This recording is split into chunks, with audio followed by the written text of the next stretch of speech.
வணக்கம் friends, welcome to Karthik study circle academy. Friends, இந்த coding and decoding question பாருங்கள். என்ன கொடுத்துருக்காங்க? இஃப் இ ஈக்குவல் டு 5 கொடுத்துருக்காங்களா?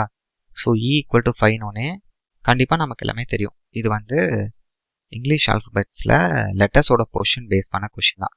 ஏன்னா நம்ம லெஃப்ட் ஹேண்ட் சைட்லேருந்து போகிறப்ப இ 5th ஆல்ஃபபெட்.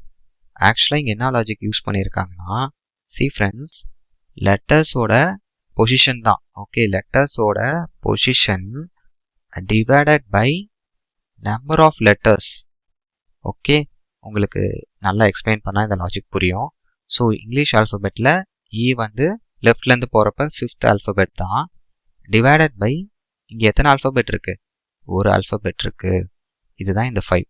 ஓகே, இப்போ நெக்ஸ்ட் பாருங்கள். 4 ஈக்குவல் டு 15 கொடுத்துருக்காங்களா? நீங்கள் இந்த ஜாட்டி ட்ரிக் யூஸ் பண்ணிக்கோங்க ஃப்ரெண்ட்ஸ். ஓகே, ஸோ நம்ம லெஃப்ட் ஹேண்ட் சைட்லேருந்து போகிறப்ப இங்கிலீஷ் ஆல்ஃபபெட்டில் E 5th, J 10, O 15, T 20th, Y 25th ஆல்ஃபபெட்டா? ஸோ இப்போ 4க்கும் 15க்கும் என்ன ரிலேஷன்?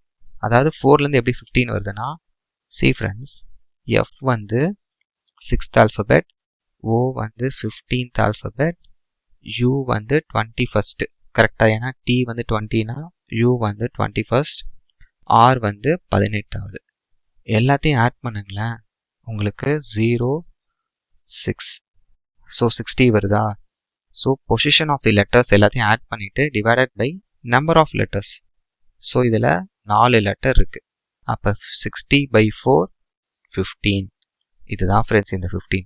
இப்போ இதே லாஜிக் கேனுக்கு அப்ளை பண்ணுங்கள்.